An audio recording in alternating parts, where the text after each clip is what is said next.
We are live. Good morning. It's Wednesday, January 14th, 2026.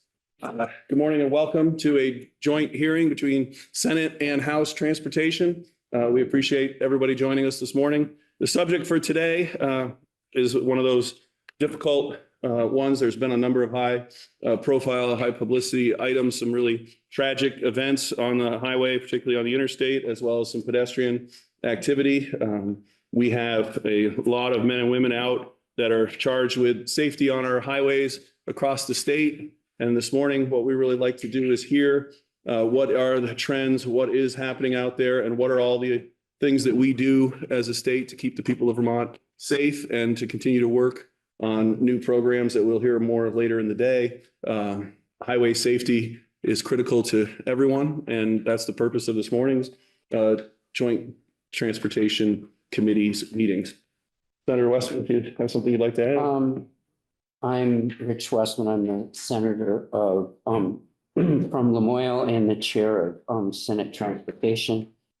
Our committee went around the room talking about what the priority of the members of the committee were, and safety was on the list of all five of us within the committee mentioned safety as an area of concern. We've taken some testimony in the area. We started yesterday with court administrator and looking at enforcement actions that have been taken. Some of it was looked fine to us. How many cars are registered and were the numbers from pre-COVID to now are about the same. The number of actions that we're taking for speeding violations is dramatically down. We're talking before COVID, and this is just from memory, over 40,000 tickets handed out in the last couple of years, 20,000 or less. So the enforcement actions that are taken are dramatically less. We're in the process of digging through those numbers to figure that all out. We thought it important to dig deeper into the issues. Do we have different policies now than what we had before COVID? Why would we attribute those actions? What it is? We will take further testimony in our committee from the court administrator and dig deeper into that. So we're happy to have enforcement here today to hear from them and hear the issues around it. I might add as one of the second pieces of one of the things that went around our table in Senate Transportation, and I would say this to House Transportation, is we had at least a couple of members that wanted to make sure that we met with other committees in the building to spread our influence. So we're happy that that we can do that, and as we're getting started this session. And at that, I think we are ready to go. Is this in order, Megan? Not necessarily. So I'm looking for who would like to be first from the group. Or do you want to come up in more than one of you at a time? That's okay. Morning. Good morning.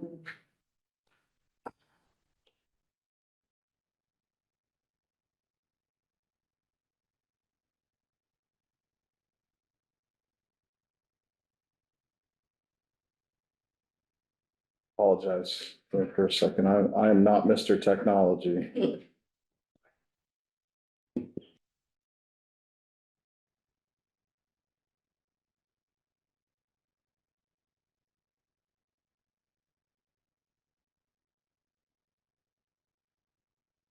Did it.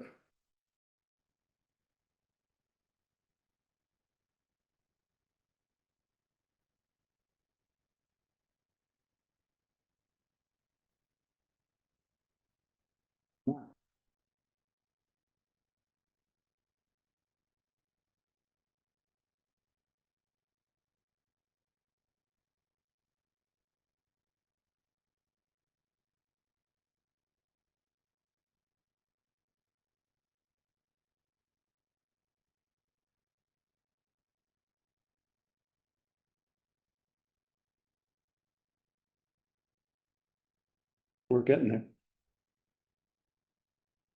There we go. Thank you very much.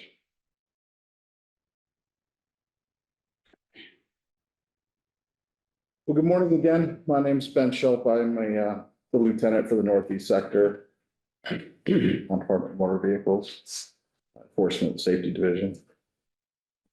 I was asked to just give you a brief overview of what 2025 looked like for commercial vehicle enforcement section.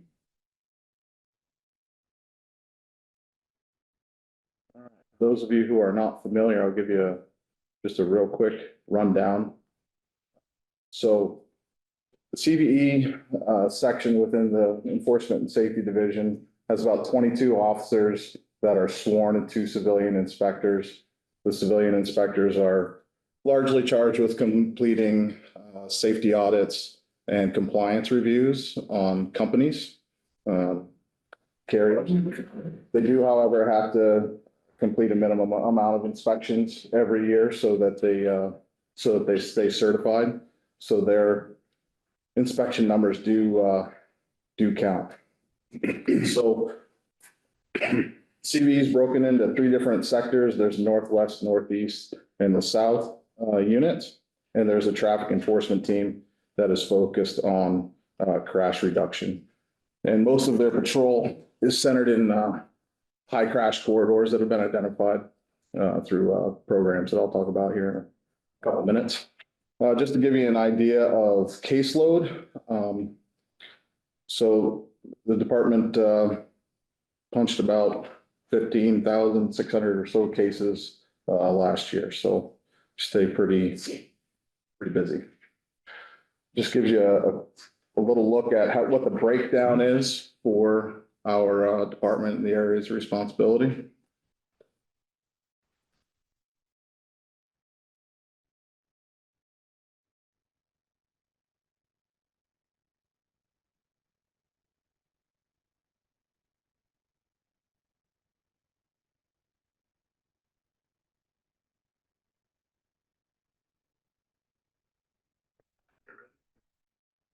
Okay.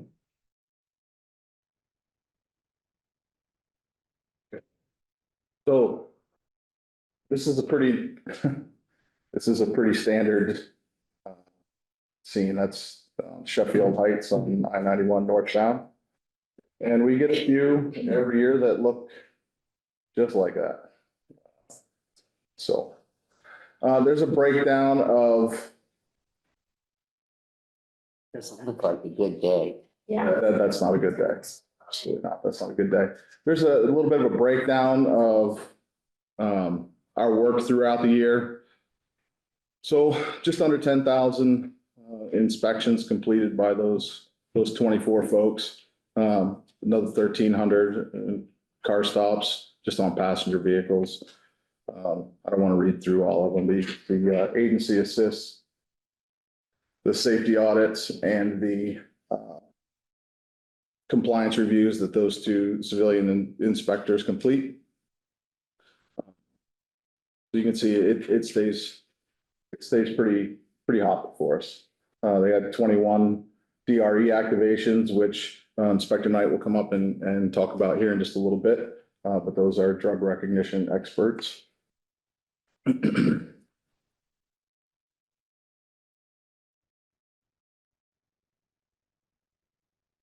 That's a worse day. So you can see that last year there's a total about 442 commercial motor vehicle crashes in the state, with 157 of those being reportable. So reportable meaning that there was an injury where somebody left in an ambulance. There's disabling damage, meaning that it had to get towed away, either the commercial motor vehicle or any other vehicle that was involved, or that it was a fatality. So the 157 basically means that it had to get reported out to federal motor carrier. What was that, an 18-wheeler? Yes, that's an 18-wheeler propane truck in Irisburg. Yeah. Yeah.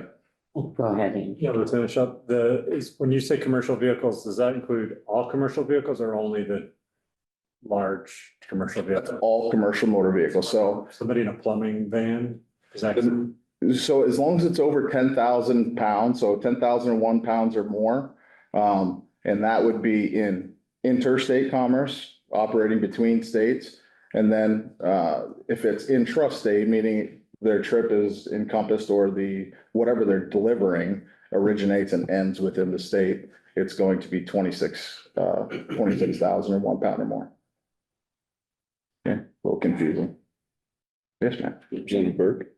Can we ask questions now, or would you like to finish your presentation? You're the boss.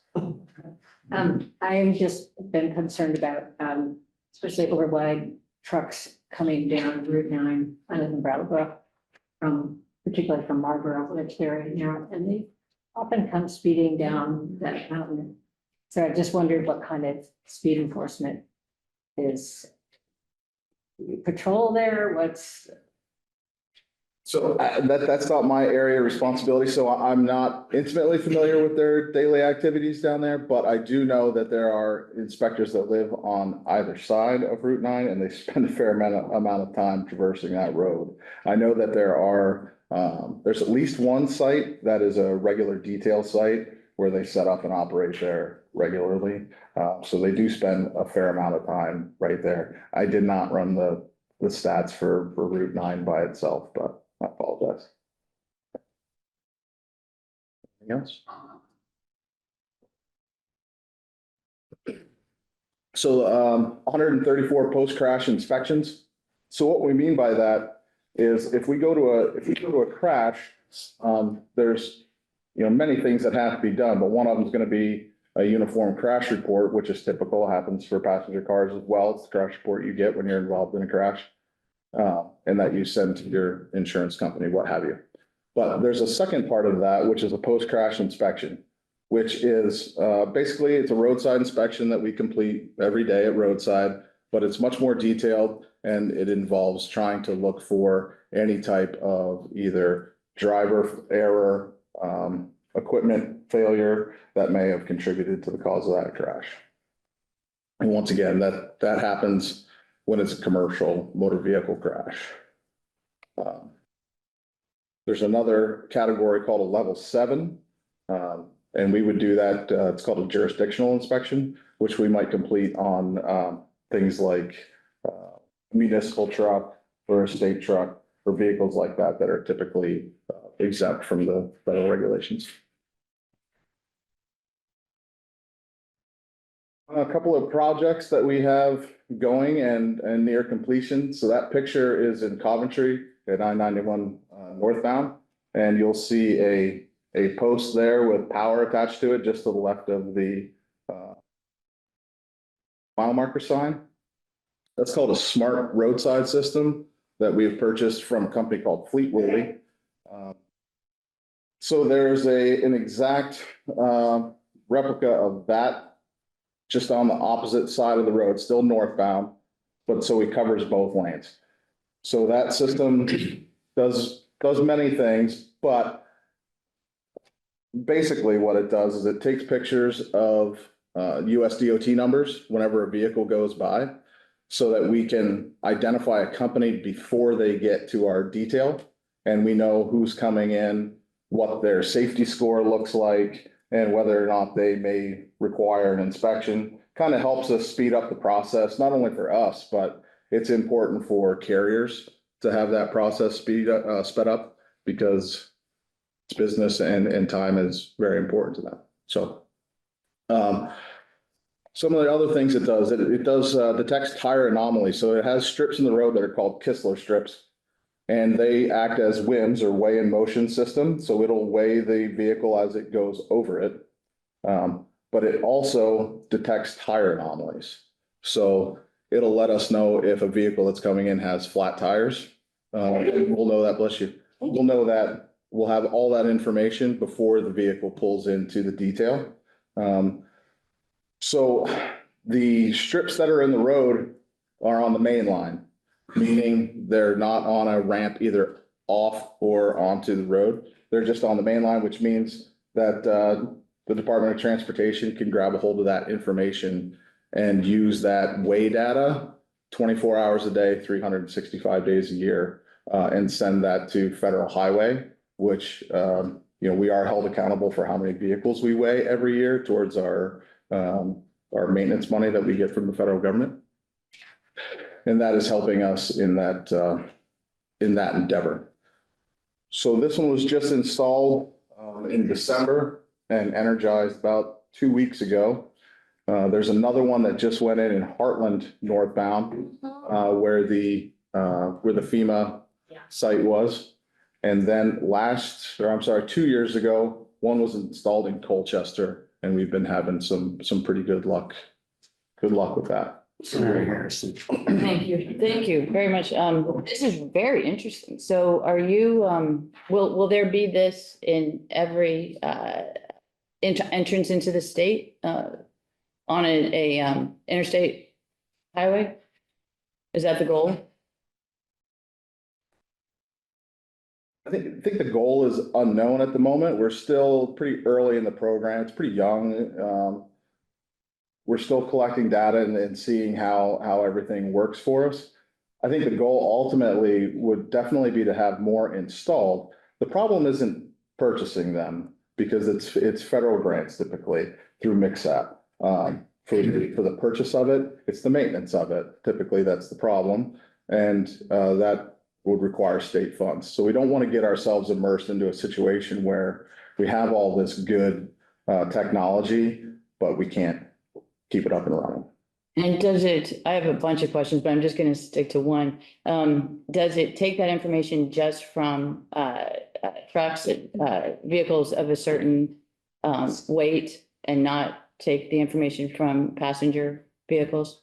Yeah, it has that capability. There's a weight capability. So you can set it so that it'll only trigger for certain things, but largely what it's triggered by, so that would be the weight side of the program. The picture side of the program is trying to read, it's trying to read the side of the vehicle. So if your vehicle doesn't have anything on it, it won't trigger the camera. Interesting. Okay. Does that make sense? It does, but I'll have more questions. Yeah.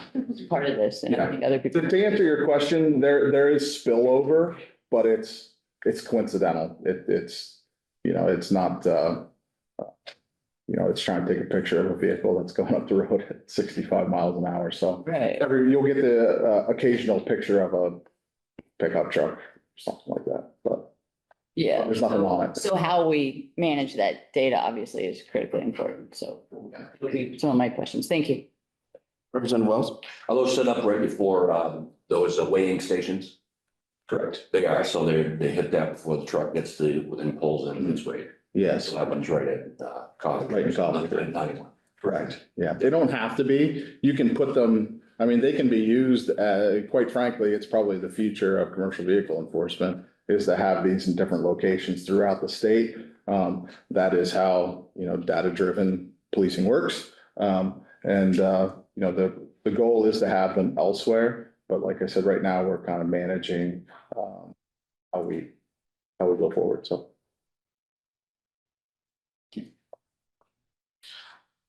Just a couple other projects continuing. Just a picture of a speed cart. We purchased 3 speed carts and virtual message boards last year, and we're placing these out. The traffic team is hauling them out, putting them in high trash corridor areas that have been identified, just in an effort to curb driver behavior.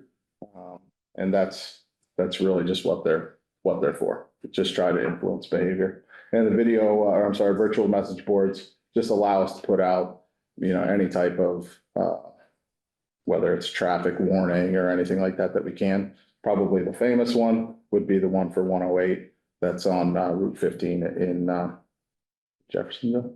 I believe. Yeah.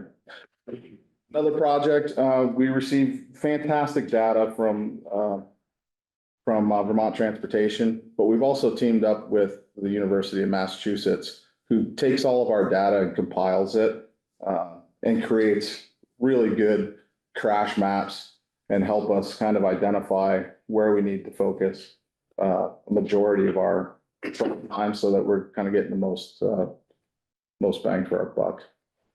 And that's been good so far. We've only had one interaction with them. But the product that they provided was really good and put to use with some success. So just the enforcement action. So last year, our department issued just about 4,400 tickets and warnings across the board. You can see the breakdown there, tickets and warnings. At 1,690 of those were actually to commercial vehicle driver or company, and the rest would have been to passenger vehicles.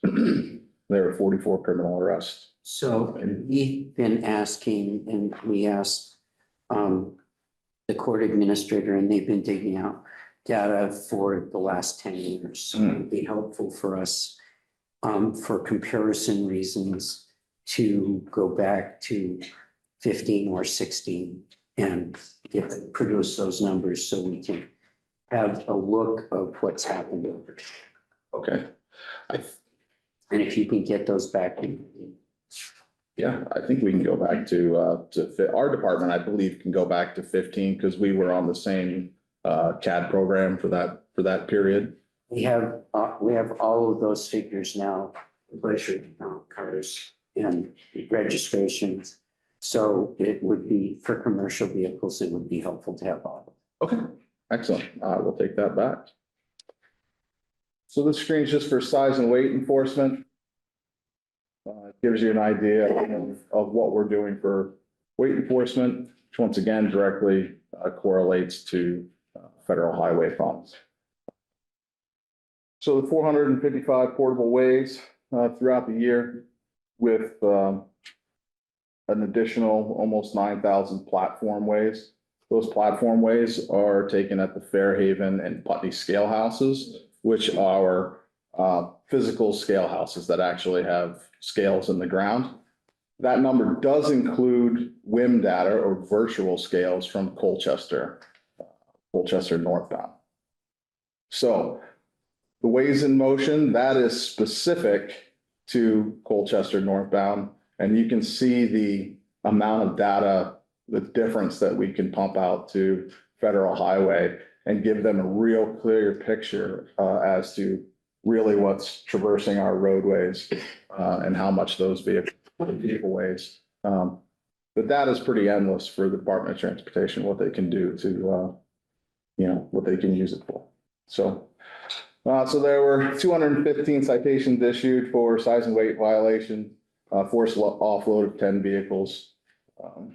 Forced offload. So whenever a vehicle is over 15,000 pounds over their permitted weight, there's a forced offload that takes place. It doesn't necessarily always happen. Some of it, I don't want to call it convenience, but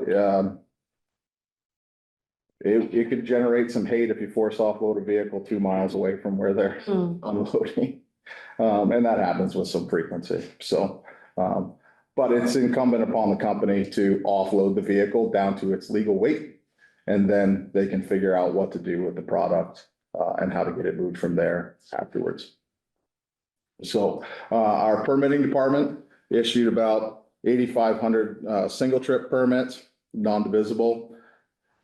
And they issued about 2,000 blanket permits. Those are annual size permits over dimensions for things like building, trusses, things like that, roof trusses that traverse our state every day heading south to southern New England typically. And then we issued about 8,400 overweight, which are just general overweight permits. 55, 60, 69, 90, 99,000 pound permits. What we typically see for permits issued for overweight. And that's really just a high site view of what went on last year at the Department of Motor Vehicles. Take any questions you have. Thank you very much for coming in and putting together. Lieutenant, you mentioned a couple different times on the high crash corridors and mapping and whatnot. Is that something we'll be able to get more of I'd like to see what those high crash corridors are and whatnot. Is there maps that you talked about, this partnership with the University of Massachusetts, et cetera? Yeah. We'll be able to get some additional information on that as we. Yeah, absolutely. I can get you that stuff. And just in the interest of time, I know you have a lot to fit in here in this block. I didn't put it in here, but yeah, absolutely. That's it. I would just say for all of this and the weighing and everything, more information that you can do on a 10-year basis so we can see what the trends are is important. Go ahead. Well, thank you, Mr. Chair. You stole the word out of my mouth, which is, I wanted to ask if you had identified any trends during your career or in your position of leadership that you wanted to share with us about what you're seeing. And then I wanted to ask if you actually are staffed at the level you need to perform the type of enforcement that Vermonters are expecting. As far as trends go, I don't know that we've had any real dips in behavior. I think we're sitting pretty consistently as far as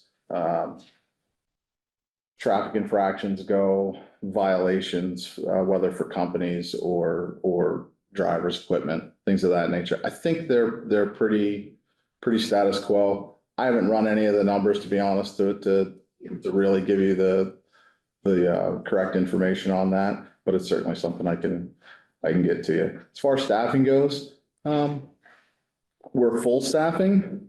Full staffing never means that we're appropriately staffed. There's plenty of work to go around, and we are largely a regulatory department, so we're self-generating. So I guess we make our own problems.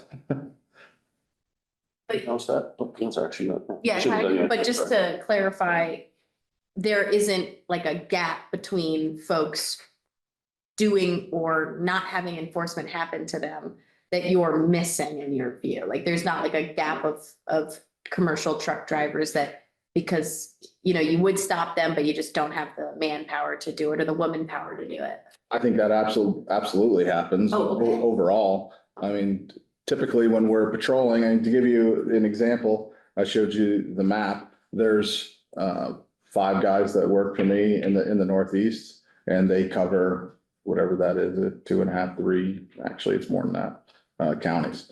So a lot of times when we're called and we're given a request from dispatch, whether it's to respond to a crash or it's a vehicle that's been called in that they would like us to look into or go find. A lot of times travel time can be 1 hour to 2 hours. So I suppose it is what it is, but spread pretty thin, and I would say every sector feels that same. Yep. Representative Powell? Yes, hi, thanks for being here. I'm interested in the smart road automated system. I mean, how long have you had them? Do you feel like it's providing assistance in your work as you're screening trucks? And are you aware of other New England states doing it? Are we in front of that curve, behind the curve? Where are we as far as adopting that technology? We're catching up, I would say.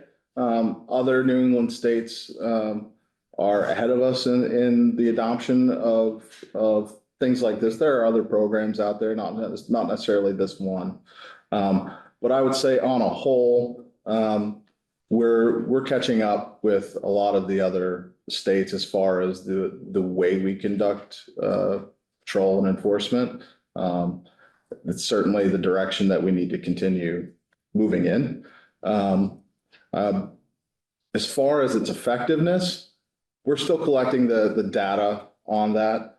But I mean, it's pretty impressive whenever a truck can come up the road and whenever it pulls in, you know that the company is under a federal out of service order and they have 3 flat tires and you just, go to the inspection. You would say it may not be this system, there may be changes, but this sort of technology will continue going into the future. That is the hope. To give you an example, Maine has one installed in York on 95 northbound.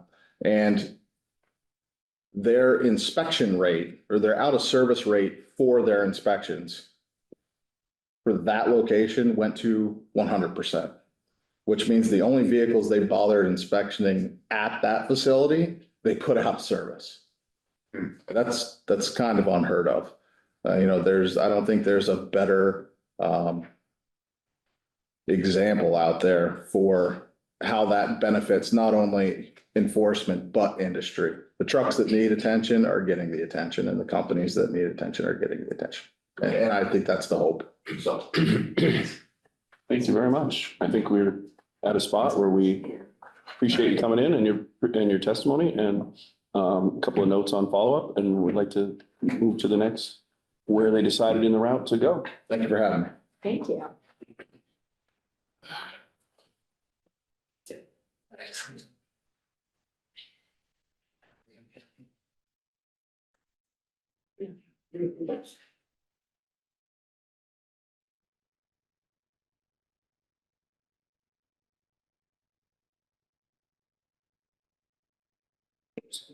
Morning, welcome. Morning, my name is Clay Knight, I'm an inspector with Vermont Department of Motor Vehicles.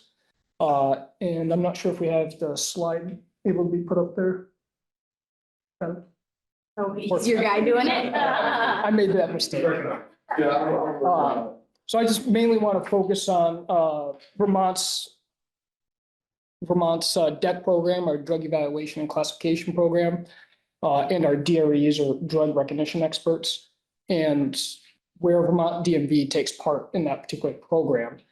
Vermont does have, thank you very much. Vermont has approximately 44 DREs. We're about to have another school, hopefully this spring, to boost some of those numbers. The Department of Motor Vehicles has 3 inspectors that serve as DREs. There is 1 DRE instructor of 4 in the state, which is myself. And as an organization, the Department of Motor Vehicles conducted 21 of the 506 evaluations that occurred this last year. Just want to highlight that 506 number. That is the highest number of evaluations that we've done as a program since 2005. We have seen the call volume increase over the years. Vermont does lead the nation for the past couple of years, the most evaluations per DRE. So I think that's significant for a few different things. It talks about the problem that we have here on our roadways, but also goes to show you that Vermont does have a very good DRE or DEC program.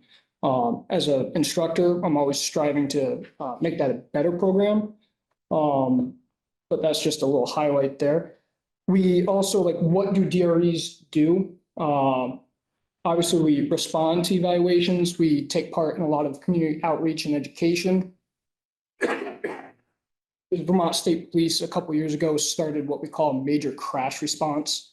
And what that is anytime there's a serious bodily injury or fatal crash that occurs on our highways, a DRE should also be responding to that scene. We actually try to send a number of DREs if possible with the Vermont State Police crash team. And the reason we started doing that is because nationally we started seeing an issue where officers would respond to these scenes, meet with an operator, whether we consider them to be the at-fault operator or someone who would be considered the victim in that case. Officers, we saw, not frequently, but it did happen where that person was later found to be impaired. And the on-scene officer missed it. So what we started doing is, whether we suspect impairment or not, we send a DRE, and we've actually found a few times here in the state of Vermont, or I'd even say a number of times, where the DRE was able to opine impairment when the officers originally on scene didn't really pick up on some of those same things. And it really comes down to the expertise that the DRE has to offer. Going to the outreach, we are into the schools such as driver's ed programs, but even speaking to our educators and putting programs on such as DITEP, which is drug impairment.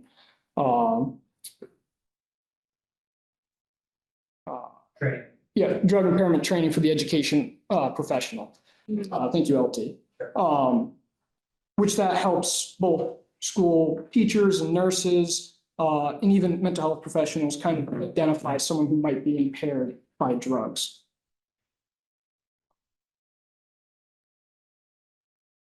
And of course, we also assist and provide expertise for state's attorneys in case reviews. One of the things to highlight in Vermont is we are unable to get a conviction or prove a case of someone who's under the influence of drugs without an expert opinion, which typically comes through our DREs. So if a DRE doesn't respond to a particular case, we're unable to prove or hold that person accountable in the court of law, which also goes to show we're not showing the whole story of the problem at hand.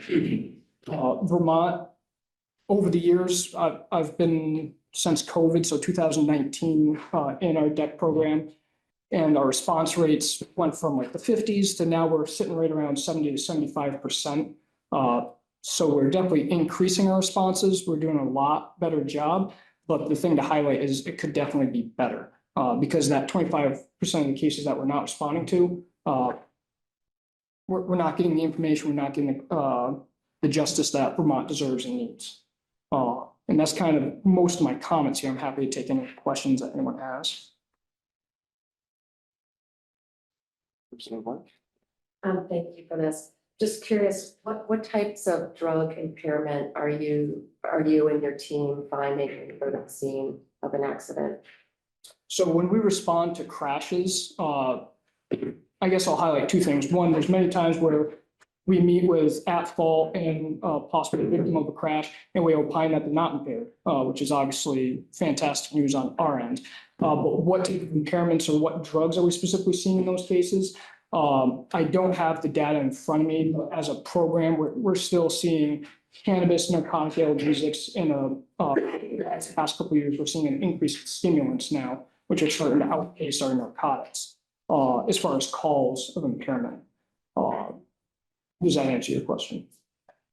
Again, so cannabis, stimulants like cocaine? Yeah, cocaine, methamphetamines would be considered stimulants. Cannabis would be marijuana. And then narcotic analgesics could be heroin, fentanyl, and other prescription medications as well. And is there a test you're giving them, or is your team kind of trained in Social issue. observing and evaluating based on? Yep, so DREs take part in a two-week school where they get the base information, that's our DRE school. And then they spend a week in field training where under the watchful eye of an instructor, they're actually meeting with people that are impaired or suspected to be impaired by drugs. And they'll do a 12-step process, which normally takes about 30 minutes to an hour to complete. And at the end of that, the DRE will first opine whether or not the person's impaired. Then they'll determine whether that impairment is coming from a medical event or chemical-driven drugs. And then they'll even define what drug category or categories is impairing that person. Because we're frequently seeing that it's not just one drug category, it's multiple drug categories. People are typically under the influence. Go ahead. Thank you.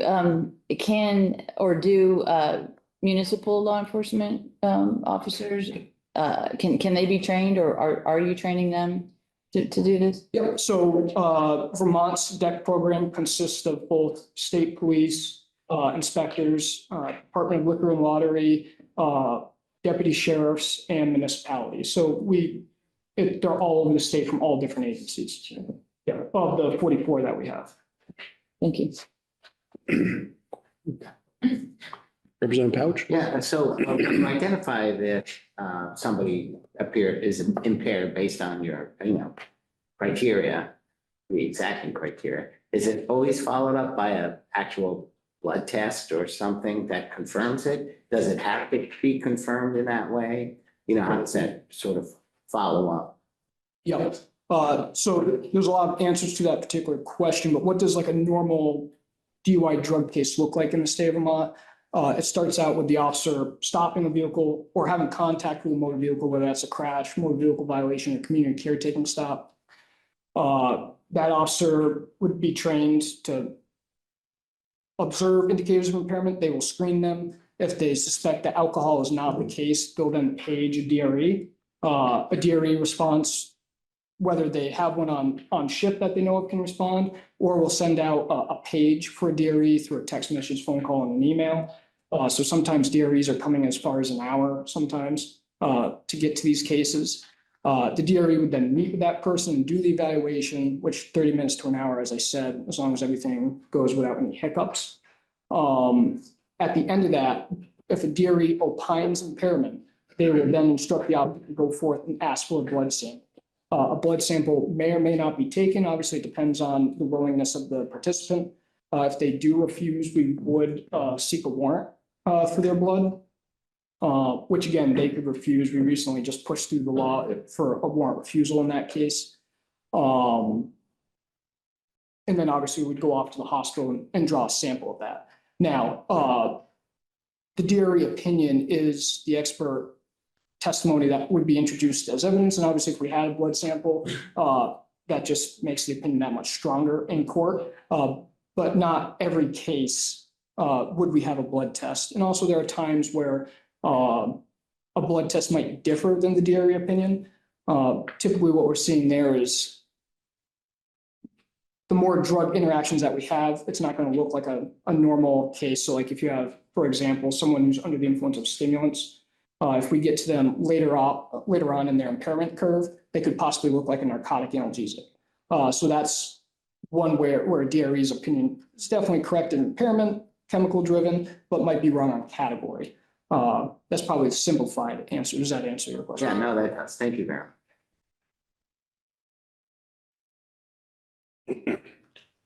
Thank you. Thank you very much.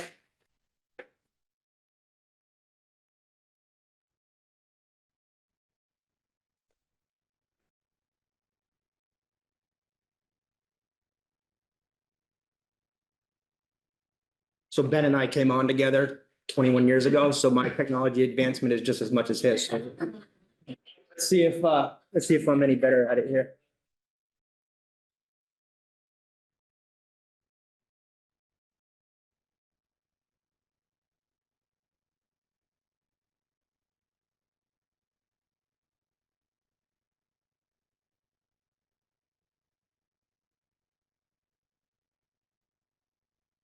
Yeah. Okay. Can I go to like full screen? I don't have a copy of that. This one here? Yeah. That's gonna get me, I just wanna get the whole screen off there. I don't think you can do that. Okay, I can try this. But they can see. Okay, You can just scroll down. okay. We read that? Want to make sure that I'm sharing. Okay, so good morning. I'm Lieutenant Paul Ravel with the Vermont State Police Special Operations Unit and the Executive Officer. That unit encompasses traffic safety, as well as the crash reconstruction team, our full-time team member who is here and will speak in a little bit. It includes the K-9 program, the UAS program, the Marine Division and Wreck Enforcement program, and I'm also the commander of the Vermont State Police Bomb Squad team. So a few hats, but and then so what I'll do today is I'll talk a little bit about a VSP perspective on traffic safety data and where we're at. And I know there's been some questions already by the committee about a 10-year data, but I kind of did a 3-year example from 22 to 24, and that was completed data. 25 data is still kind of coming in as far as causation of crashes for impairment and such, but I can show you an example of what the Vermont State Police has done in the course of the last few years and I can also get 10 years as requested, but there was a comment made earlier about pre-COVID motor vehicle enforcement and post-COVID motor vehicle enforcement and about how it was more and less. And that's an accurate statement. Pre-COVID, 2018, 2019, Vermont State Police were in the 65,000 motor vehicle stop range. Post-COVID, through the COVID era, there were some things that came out about reduction of exposure to COVID. We didn't know how to handle it as a community, as a society, and we didn't want one trooper to interact with someone and then come into a barracks, interact with the whole barracks, and now you have an entire county without state troopers. So those motor vehicle enforcement duties were restricted to just the most egregious activities, aggressive driving, impaired driving, some of the most common factors used that we recognize in motor vehicle serious injury crashes and fatal crashes. Those were the things that we were looking after during the COVID period. So post-COVID, it's kind of a perfect storm, if you will. We had some societal changes at what their expectation of what law enforcement would look like through national events. Some of that included support for and support less of police. Personally, I think here in Vermont, we didn't experience a whole lot of lack of support. I think our support stayed the same. Like we received a lot of support in comparison to what some other law enforcement agencies around the country were receiving. From that, though, we started seeing things like reduction in people applying to become police officers. That has led to significant vacancies that we still carry today. That's a thing that we're still kind of overcome. And unfortunately, things that happen, they don't quickly correct themselves when the news cycle or the Twitter goes away in a week. That stuff perpetuates for a long time. So for us to recover from vacancies is years-long process. That doesn't involve just VSP trying to put through 30 people to the academy. It's trying to get the candidates in the door to begin with and understand what they're going to bring to the new way of policing, the way that Vermonters expect to be policed, and then what we expect as members in our agency. So on how they're going to act. So we had no policy changes on what we're going to do for enforcement. There wasn't a policy change to say you will or you shall not do such and such. It's always been the same that it's a cornerstone to our strategic plan to reduce motor vehicle crashes, of fatalities and serious bodily injuries. That's reiterated over and over again in our strategic plan. Every year, we're looking for at least a 5% reduction in motor vehicle fatalities. And what has changed, though, is what the expectation is during traffic stops. We didn't want troopers to get out of their vehicle, button the hat onto their head, brim down, can't see, walk up, papers, ticket, go. We understood that there was an important piece to the interaction with the public, and that is there's an education piece and there's an enforcement piece. Education we commonly refer to as warnings. Enforcement we commonly refer to as tickets. And what we're seeing is that troopers really took to the education piece. Is saying, listen, the reason I'm here today at this intersection and pulling you over because you rolled through that stop sign without coming to a complete stop. We had 3 crashes at this intersection last year that included people not stopping completely at the stop sign. So here's where we're at. As with any data that we gather it over a period of time and we go back and look at it and we see how effective it actually is. Yeah. And what we're seeing is that majority of our traffic stops ranged. We went from tickets to warnings. We went beyond the 50-50 kind of sweet spot that we're kind of feeling. We went kind of heavy into the warning piece. And then I'll show you some data here in a second, but what we're constantly getting back from our partners at VTrans, who we work very closely with, Vermont Agency of Transportation and the Vermont Highway Safety Office. Mandy Shatney is here today, and she's our statewide crash expert. Everything to do with crashes comes from her office, and I call her usually 3 times a week when we're talking about crashes. Excuse me. And what we're seeing, on average, speeding, distracted driving, unbelted occupants, and impairment are 4 leading causes of our fatal crashes in Vermont historically over the past 5, 10 plus years. Those are the things that are driving this. So as an agency, and what I do is, and I'm in the midst of it right now, is traveling to barracks, and I'm showing each barracks how their barracks stack up to the rest of the state on just those violations. Like, okay, you're issuing a ticket you issued 30 tickets for 30 and over, okay? But you also issued 30 warnings for people traveling 30 miles an hour and over. Maybe that has to be something that we look at as a barracks and say, okay, how many of your fatal crashes involve excessive speed and how many motor vehicle stops involve warnings?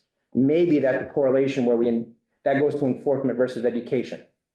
Or is our education not enough and we need to go out into the community more? Yes, ma'am. If you would, could you just repeat the 4 categories? Yes, I'm gonna actually get to I have a chart coming up, so. But what I wanted to show here with this first slide is there's always questions about how many tickets can be issued to start reducing our crashes. And nationally, you won't find a number. Stateside, you won't find a number that if you issue X amount of tickets, your crashes will go down. Your major injury crash will go down, your fatal crash will go down. There's just not data to support that. What we see here in Vermont is typically what we see nationally. We're not necessarily, not on all cases, but not necessarily immune from what's happening nationally. And you won't find that if state police go out there and write 100,000 tickets tomorrow, our fatal crashes will come to 0. It just doesn't happen. And that's what this first chart is showing over the course of the years. As our traffic stops increase over the course of the last 3 years, tickets and warnings, our crashes were our major crashes involving injuries and fatalities combined kind of stayed the same. So that's just putting the numbers on a chart so we can all see that. And then what you see down here in our next chart is major crashes by year. It would be helpful on the stops if we had the linear 10 years. It's hard to judge with stops versus tickets. And you're telling us that we're more now into education and it's hard to judge all of those until we get a clearer picture. Absolutely, yes. And I understand the 10-year time frame. And when we do a lot of our statistics, and we've had Mandy into. Yeah. Mandy's great. So what I've done here is this is major crash by year by barracks, right? So what this shows is by barracks over the course. Let me get down there so you can see. So by year, where our major crashes have occurred. So we take the data from earlier, which I showed you about how barracks respond to their traffic enforcement, and then also how that correlates to major crashes. And there's the majority of the crashes are going in the right direction by the barracks. And there's a few that we have some anomalies, and we're trying to figure out what does that mean. Does that mean that they need to where the crashes occurred, types of crashes they are, and then how can we address those? And some of this is reactive. It's all reactive with the data that we collect from the previous year. Would you mind backing up to the slide before this for just a second? Sure.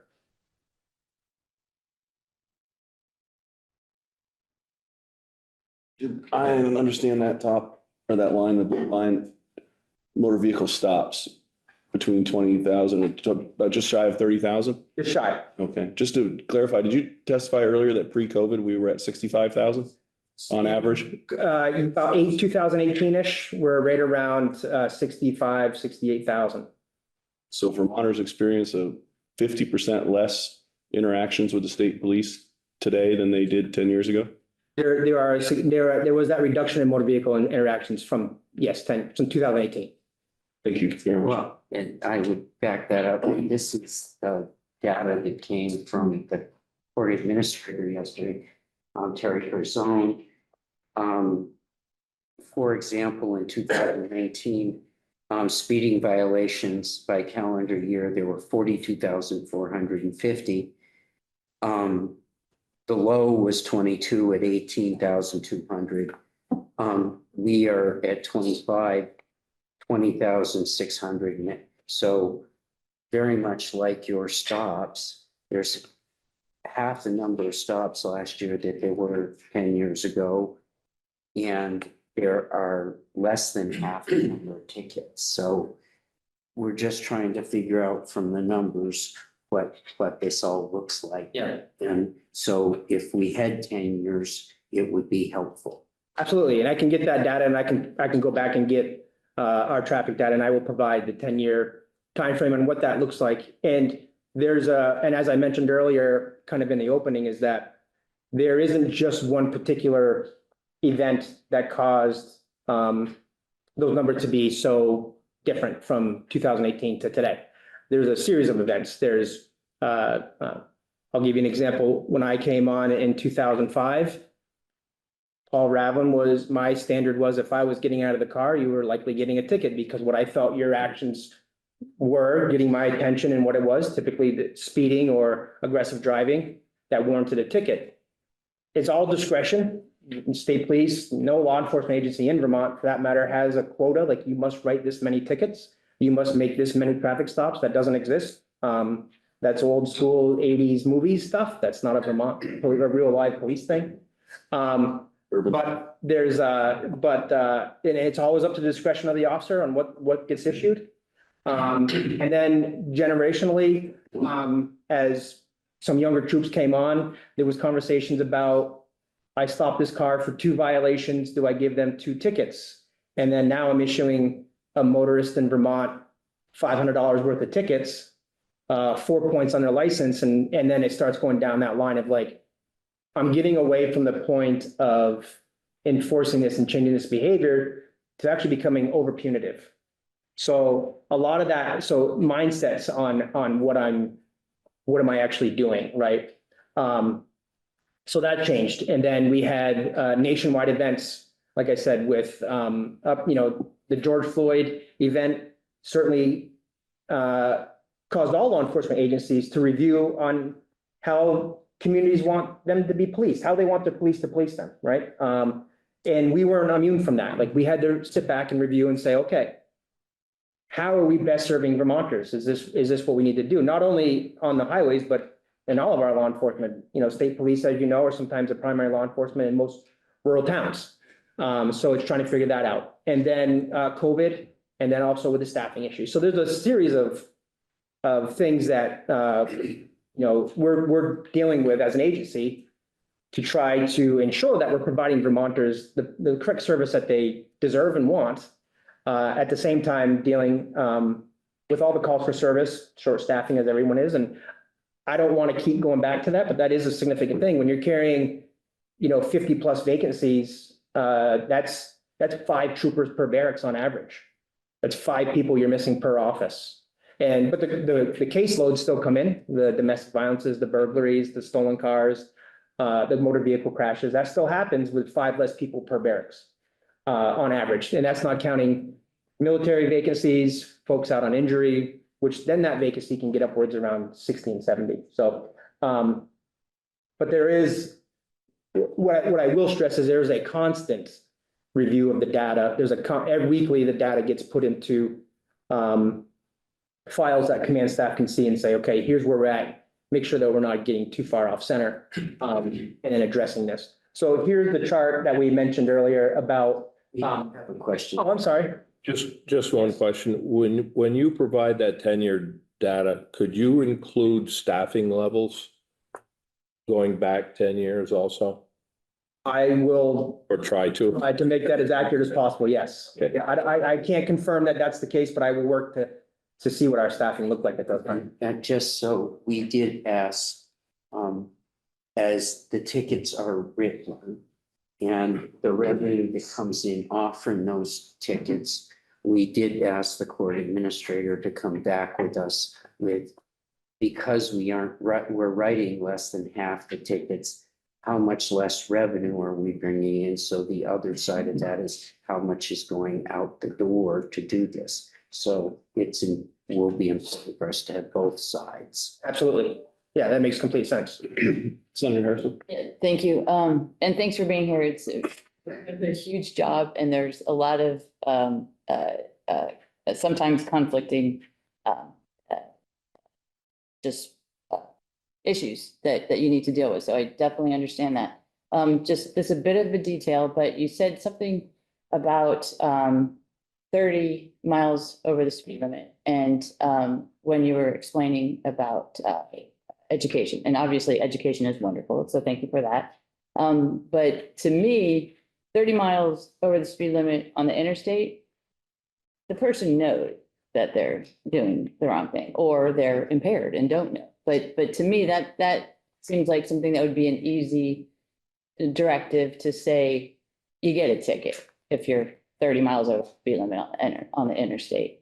Do you have the ability to make those kinds of directions? Yeah, and I use 30 as an example, because on secondary roadways, that can be followed up with an arrest. So the person may be arrested for negligent operation or excessive speed, but they'll also be getting, maybe the trooper issues the warning at the same time. Because our policy for motor vehicle work, I guess I stand corrected, there's no policy, but our policy on motor vehicle work is that it shall be documented by paper.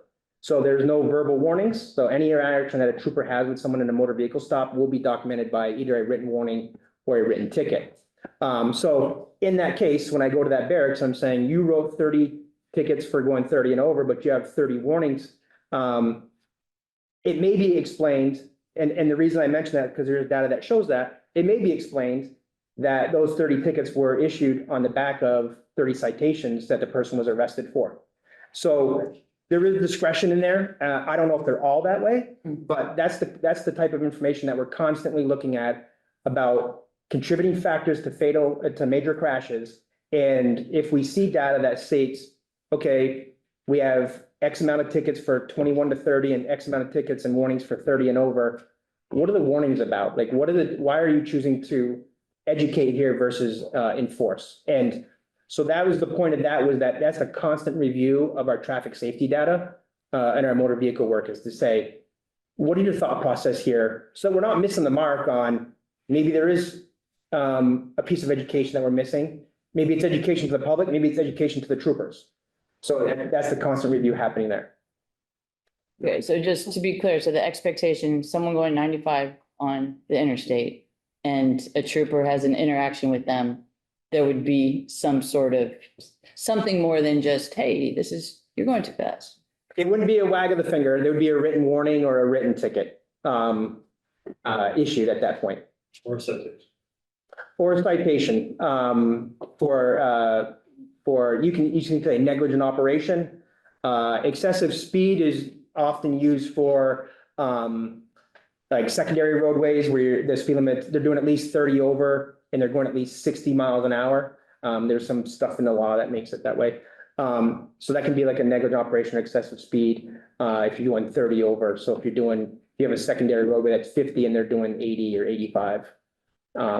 But there is, any motor vehicle stop the outcome is at the discretion of the issuing officer. So it could be a ticket, could be a warning. Criminal offenses the expectation is they will be arrested for the criminal offense. There is no hard line that says if someone is doing 100 miles an hour on the interstate, there's no hard line that says you shall arrest that person. There's no line we don't have a policy that says you will. The expectation is that you will, but there's no hard line that says that. So. Senator White and then Representative Howe. Thank you, You're all Mr. set. Chairs, unless you have. Yeah, no. Well, I just wanted to say, I really appreciate your reflection on the murder of George Floyd, because I know that was at least psychologically, a big break for me with my affinity for law enforcement. That was a shocking and a terrible event. And I think we're all experiencing something similar with ICE right now and seeing just the brutality of what they're doing. And I really appreciate you reflecting on that and that moment of change for us as a nation, especially when we saw an pulling over or like a higher propensity to pull over people of color in our data, which I think reflected poorly on us as a state. So I really appreciate you reflecting on that. And I just wanted to note I just want to make sure that you're hearing from us We had some testimony from Ms. Shatney around the number of fatalities and injuries. And when I look at the numbers, we're kind of similar to where we were pre-COVID. So even though we're having, and there's different variations and people can look at the data for themselves, but we're similar in our average of injuries, serious injuries and deaths to right around COVID. So even though we've dropped to your estimate so drastically in enforcement, we haven't seen a huge spike. We haven't seen a doubling of that. So I think your transition and moving towards education actually reflects really well because we didn't see a huge spike. It seems that people we're not having the same level of serious injuries you might expect with that drop of enforcement. So I appreciate that. But my main question is related to pedestrian deaths, because that's my big concern is we have people who are just walking and getting run down.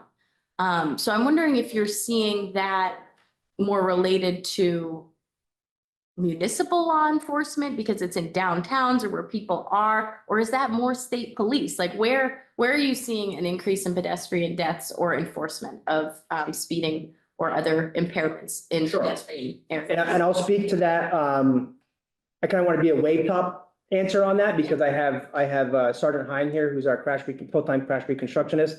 And anytime that there's a fatal crash, his phone rings anywhere in the state for any department. And he's our crash reconstruction team leader and can speak a little bit more to that. But when any fatality occurs, as mentioned earlier by Inspector Knight, who I had the pleasure of working many years with, and I myself was a DRE for 8 years. So I understand this process. And then also to his point, when there's a fatal crash of any type, that major crash response that gets initiated with a page to a DRE, page to crash reconstruction, and that gets investigated as a team, multifaceted team. The causation of a fatal crash isn't just this car hit this car and this is what happened.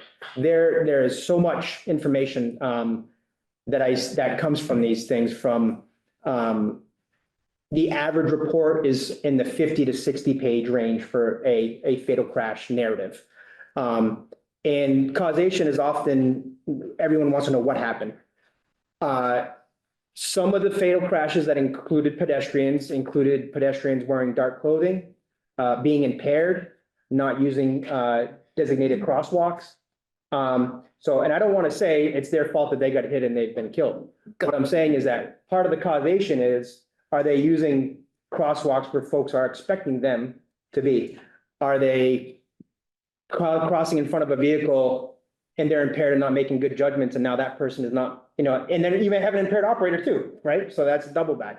But there's been several where I don't want to say by no fault of the operator, but the circumstances that may come into play is just that. We're not using, we're as a driver, we may expect to see a person at a crosswalk and our sensitive awareness are heightened, or reduced visibility in a non-lighted roadway, and someone's wearing darker clothes.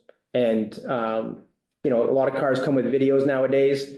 And we also get, there was one particular crash that I remember witnessing the video of a pedestrian crash, and we watched it 3 or 4 times. And it's a matter of less than a half a second before the person comes in the view of headlights before there's a collision with the vehicle.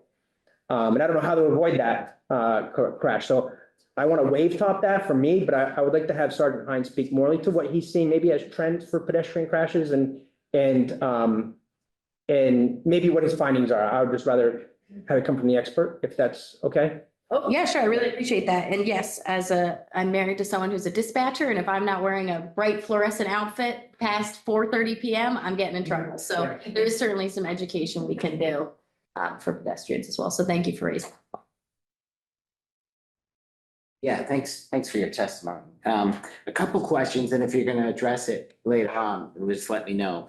One is on, I don't know if you're familiar with the term super speeders, where the excess speeding or traffic light, running red lights and whatnot. There's just a small portion of people who are doing it constantly.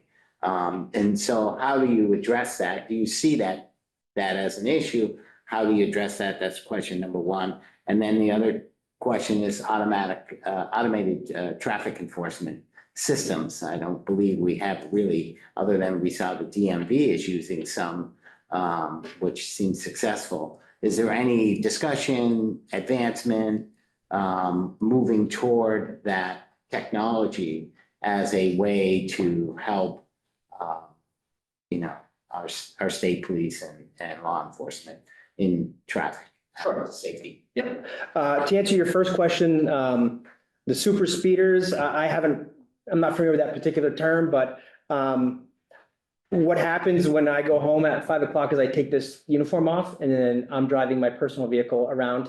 And I see exactly everything like, man, if I was working, I would write 10 tickets in this drive from here to here.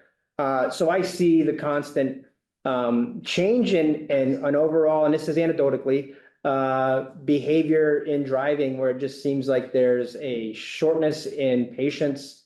Folks want to be where they're not. If I'm here, I need to be over there. If I'm over there, I need to be over there. And it's constant getting to where they need to be aggressively. Oftentimes it's stop lights or stop signs. They're stretching the yellow lights to red lights and they're rolling through stop signs and such. And that's behavior that we constantly focus on as far as contributing factors to motor vehicle crashes. So those are constant conversations that I hear are happening amongst the troopers. We're like, this isn't happening here. This isn't what we're doing. And quite frankly, we partner with Agency of Transportation for specific enforcement grants. Those are federal grants that we apply for and we get awarded, and they will go towards these contributing factors. So we have a DUI grant. So the troopers working overtime just to focus on impaired driving. So their focus will be if they see this egregious behavior that is indicative of impairment. That's what their sole focus is. They're not answering crashes or calls for service. They're just doing that.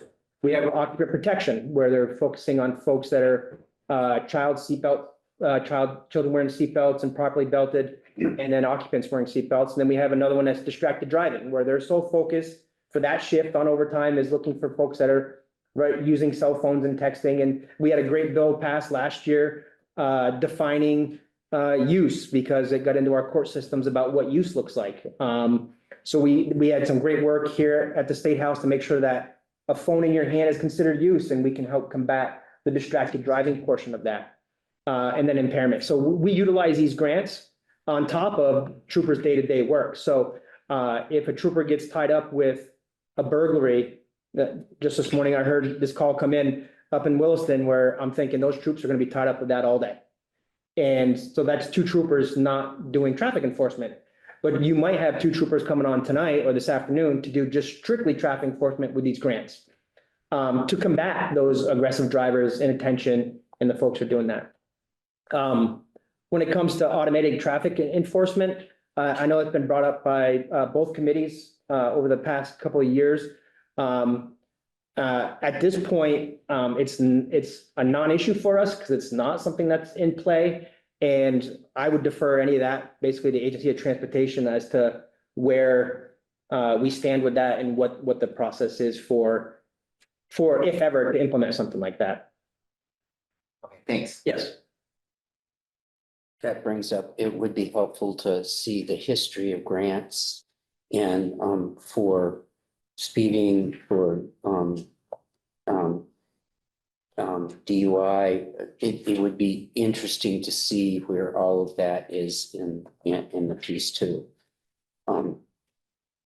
It doesn't appear from the data that we look at that the super speeders, those that are over 31 miles an hour over the speed limit, has changed all that much. It's really in from the data that we've got in the range of the lower and say 10 to 31 miles over.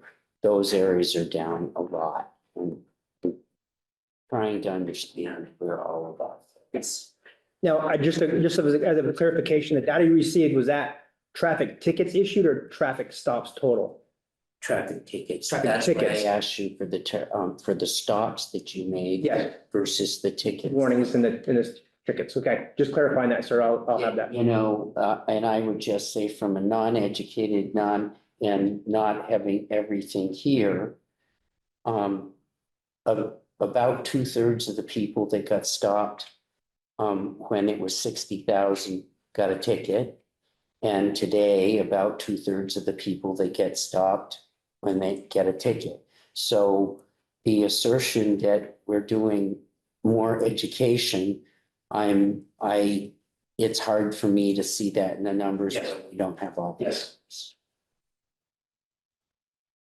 All right, and then I'm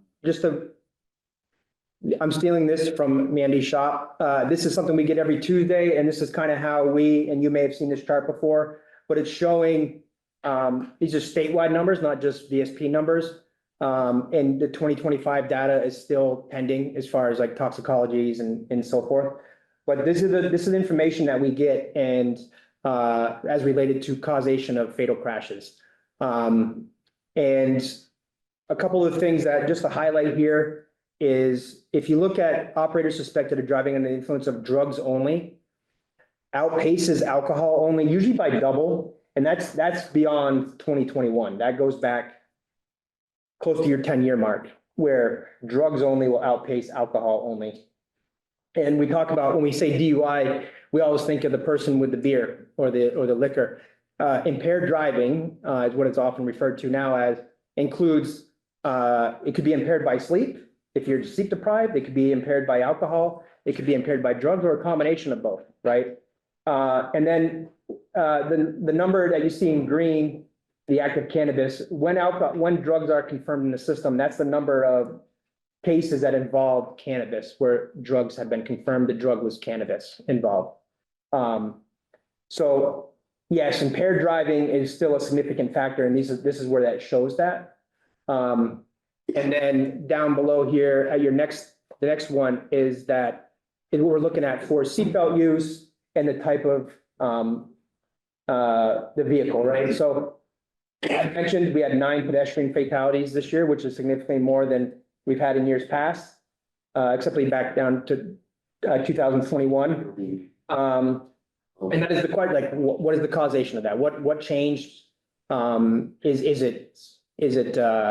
it we need more lighted intersections? We need raised intersections? What do we need? And that's what will come from this data, is figuring out what that is. And then unbelted occupants, as you can see, we kind of made some headway in 2024 as partners. VSP is not on an island. VSP is not alone. We work very closely with our partners at Agency of Transportation, VTrans, Vermont Highway Safety Office. There's a million committees that I'm a part of where we're constantly looking at this data and how we can make this better, and how does Vermont kind of break away from the national trends. Like, we don't want to be in the national trends. We want to be better than the national trends, right? And we constantly are reviewing all this data. And one of the things as a whole was the seatbelt usage. In the middle of 2025, we're above 60% of unbelted occupants crashing and being killed. So we've dropped down to about 56-ish at the end of 2025. So that's just another thing is occupant protection. We understand that there's not a primary seatbelt law. If there is a motor vehicle stop for something other than the seatbelt, such as speed, a ticket has to be issued to that person. There has to be a fine associated with that first ticket in order for them to get a ticket for the seatbelt violation, as it's a secondary violation. And the reason I bring that up is I've been a part of Title 23, which is our motor vehicle law book. I've been a part of the committee that looked at page by page, every single one, every single violation, and going through that and wondering if we should change them to secondary violations or keep them the same as primary, or if there's recommendations to be changed. So this is a constant thing that we're doing. It's not just a one-off. This is years and years of data study and repeated data study to make sure we take the stuff we just learned from 25 and how do we apply it to 26 to ensure that overall fatal number is going the right direction. Like, one of the worst ceremonies that we attend personally is when we do the red ribbon ceremony and we're laying on another 50-something, 70-something fatal crash. statistics ribbons to this red ribbon tree, and those are folks that are not sitting at a dinner table for the holidays, right? It's terrible.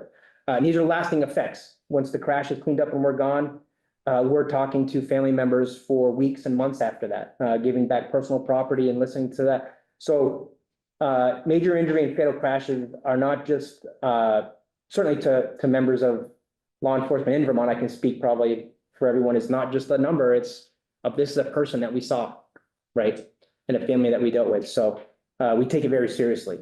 And then just lastly, as a whole, these are VSP numbers. What it looks like for us. In 2025, Vermont State Police responded to 35 fatal crashes, which resulted in 36 fatalities. 19 of those were single vehicle crashes. 15 of those were 2 vehicle crashes. 1 was a 3 vehicle crash. And 5 of those involved a commercial motor vehicle at some way. Which at that point, we would call in our partners at DMV to help with that investigation. And then in 2024, VSP had 38 fatal crashes, resulting in 38 fatalities. 35 of those were single vehicle crashes, 2 were 2 vehicle crashes, and 1 was a commercial motor vehicle crash. So again, to your point, Senator White, was that is the education working and we're not going up in fatals, even though enforcement is waning, or because our numbers haven't changed, we're not doing a good enough job. So that's where we constantly are trying to figure out how to make sure we're doing the right things. I feel like I have to say there's also a significant and annual increase in the safety of vehicles and operation. So that has potentially could cover lots of the impacts of education and other pieces. But the vehicles that are out there today, people don't die in this crash that they died substantially previously. So we're never going to be able to quantify that exactly. Yes. I certainly don't want to in any way think that there's a directly to be defined without considering a lot of other factors. And Of course. that is one of the largest that's out there, is that the safety of the vehicles are dramatically better than they were in the 10-year data. So I'm sorry, I want to make sure that it's not all about what your troopers are doing every day, effort to help Vermonters be safe on the roads. And then there's other factors substantially impact. Yes. So Thank you for pointing. we're getting close on time, and I'd Yes. certainly like to hear what your colleague has, if we can. Yes, absolutely.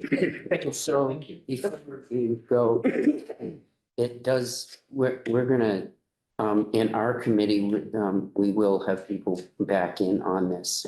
And from what would be helpful for us in our committee is we've asked all the questions around a number of different areas to get the 10.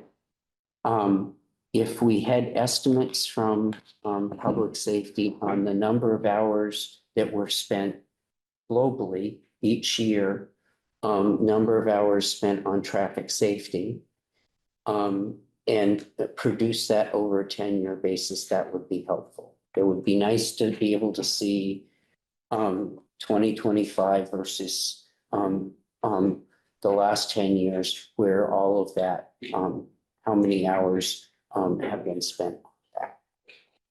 I will work to get that as accurate as possible. It may be just a trooper. Yeah. May not be perfect, and I understand that, but Yeah. if we could do have some sort of a measurement, it would be helpful. Yeah. The reason I mentioned is as, for example, for me, I may be sitting in a U-turn doing traffic safety. I'll get called to burglary, and on the way back, I might stop another car. So is it? It would, we've asked about staffing levels, and we want that, but if there must be some estimate that you do about how many hours a trooper is sitting, for example, on the interstate with traffic versus other, and it may not be perfect, but some estimate out of. Okay. I will work to try to get that information for you, Senator. Thank you very much. All right, thank you.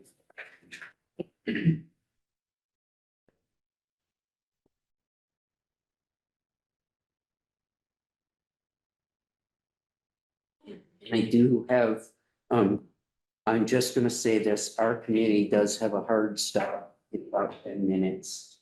And we're gonna have to move.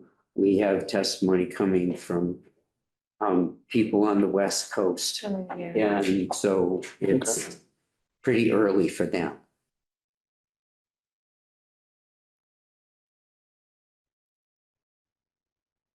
Oh, well, we were talking about.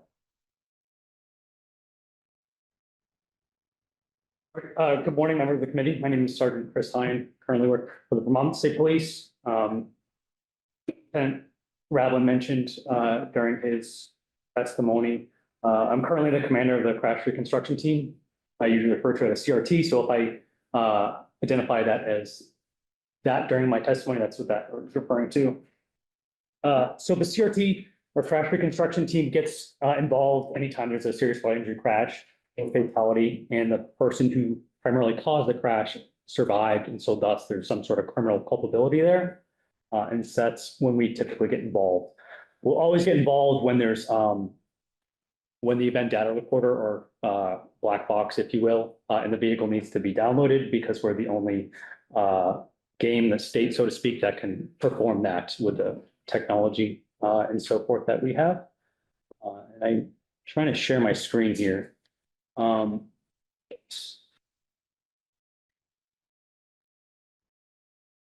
think I did it. And then, so one of the things that Lieutenant Radlin asked me to speak about was the topic of wrong-way drivers. And so the way this project, if you will, kind of began several years ago, I think it was around during COVID time. I started to see several crashes or serious crashes that were the result of a wrong-way driver. And so I started doing some research and noticed that there was a lot more incidences.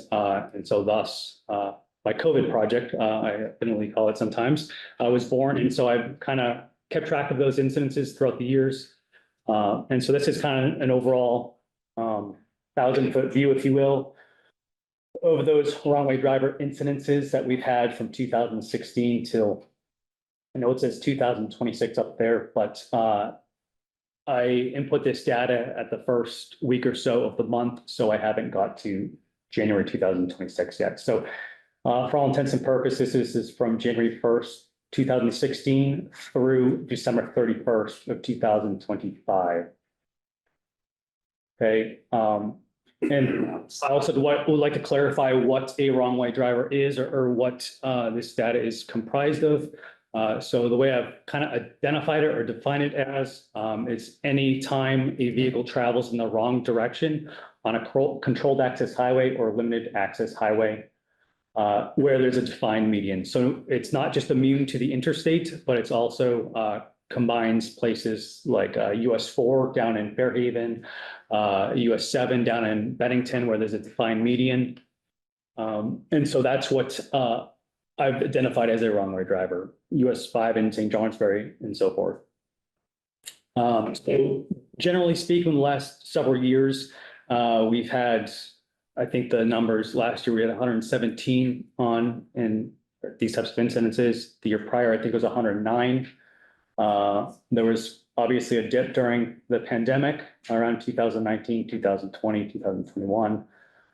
But we've started to climb back up. And I think also it should also be important to note that these incidences are identified through CAD, through our computer automated dispatch, Valcor, if you will. So anytime someone calls 911 and identifies a wrong-way driver, ultimately that gets transferred to a PSAP somewhere, an incident is likely created. Sometimes it's always created. Sometimes, every dispatcher is different. Everyone's different. Sometimes some dispatcher may wait till they get 2 or 3 calls and then an incident is created. So thus, I believe these numbers are underreported to some degree.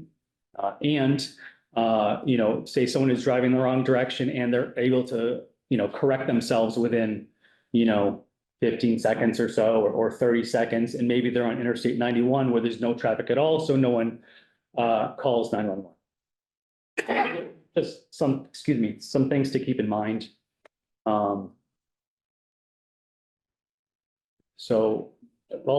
Yes, sir. Go ahead. Do you have a theory of why the wrong-way crashes have increased so much over the years? I do. We'll kind of get into that, but largely I think it's due to impairment, whether it be alcohol, drugs, or some sort of cognitive impairment.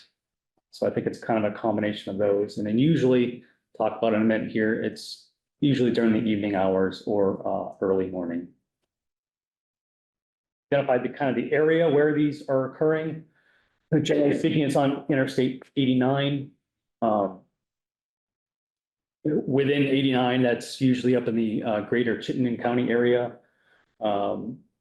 You also see Interstate 91 over there. And then other controlled access highways would be, like I spoke of earlier, US 7, maybe US 4, those types of places. Route 62 down in Berlin, there's a small area there where people routinely travel the wrong direction.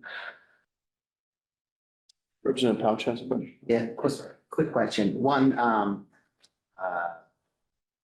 we see the increase. Are you attributing it to a real increase or better reporting? So that question number one, maybe you can't determine that. Is this a national trend or a regional? I think we have gotten better at reporting these or collecting that data, if you will. I think there is a national trend, or it's happening across the country, right? There are other states that have introduced some sort of technology to address these issues or try to proactively engage this or identify those types of drivers. So I think it's a number of things, but I think generally there is an increase in Vermont, yes. So this is kind of the breakdown. Usually, generally speaking, people are between the ages of 26 to 50, and then a larger population between 51 to 75 years old. There's a small period there where, some cases are expunged, so that I don't know the age of the offender. And to be clear, right, the only reason why I know the person's age is because they were interacted with law enforcement in some capacity, whether we stopped them or they crashed their car while they were driving on the interstate and we identified the operator, their age, et cetera. This kind of speaks to your question earlier, Senator. I believe there is some sort of impairment, or almost always some impairment that has to do with wrong way driving. That's kind of what this slide suggests or helps to corroborate.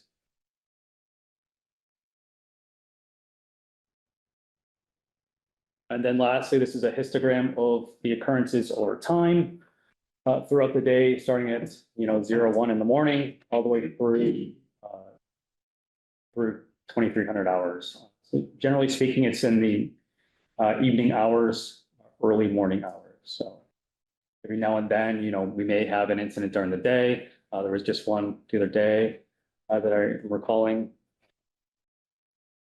Those are that's my testimony, if you will, with regard to wrong way drivers. Yes, ma'am. On the previous slide, the red Yeah. spike unimpaired, what was? Why were they unimpaired, or why was such a? I don't know, so maybe to kind of Inspector Knight's point earlier, maybe there was a larger number of people that were interacted by law enforcement, but they didn't identify several people as being impaired. So maybe there were some in there that were actually impaired, but they were not arrested for a DUI. And I should have mentioned this earlier, but those that are impaired are people that got a DUI and were driving the wrong way on the interstates or on controlled access highway. Yes, ma'am. I just want to say that I expect to hear a bit more about this, maybe not today, but initial talk about some type of technology that is able to identify wrong way drivers as they're entering the highway and either, I don't know if it's sending, stopping them, but I'm really excited to hear more about this technology as someone who represents a district that lost 5 students in a wrong way driving accident. I understand. And I can briefly talk about it. I have done some research on the topics, but there are companies out there that the technology, essentially you have, because generally people enter via a on-ramp or off-ramp and go the wrong direction. That's usually how it happens. Every once in a while, we have a vehicle that travels across the median and is thus going the wrong way. But there's technology out there that detects a vehicle moving in the wrong direction at that off-ramp. So it will either flash a wrong way sign to kind of alert people. There's some other more advanced systems that will alert like a PSAP or public safety answering point or dispatch center to kind of alert or dispatch troopers or law enforcement to that area to kind of get there quicker. Because usually we're just relying on the general public or general populace to report these incidences. So sometimes there's some lag between the law enforcement's response and when we can actually get there. That's generally what the system would entail. Representative McCoy. Just, I'm wondering if it's weather related, sometimes fog or any of these crashes. Are they weather related or do you put it down to people are traveling too fast for the conditions? I'm just thinking in Vermont, snow, ice. Is that ever factored into or written down on the report that? That'd be really hard to quantify. What you determine as fog is maybe a little bit different. Maybe it's really dense fog. But yeah, I'm sure. I don't know if you ever. I'm sure it's a possibility, but it's. I mean, I don't know if you know that in the report. It is unbelievable what happens over there every day. Traveled Route 2 last Friday night, let me tell you, never been on Route 2 before. Sure. It was muddy and it was icy. Yeah. Yeah, I imagine that can be a contributing factor sometimes, but like I said, that can be difficult to quantify. Thank you. Well, I very much appreciate your testimony. I think this is one of those areas that perhaps we'll have to dig into a little bit further in the committee. Appreciate all of you coming in and presenting with the time frame that we had. And I apologize to everybody for running over. And I would say this won't be the last time that we have all of you in, and with those of you that weren't on the schedule, that we will be back around on this. I would say to my committee, I need you back immediately. Thank you. thank you very much. We're adjourned.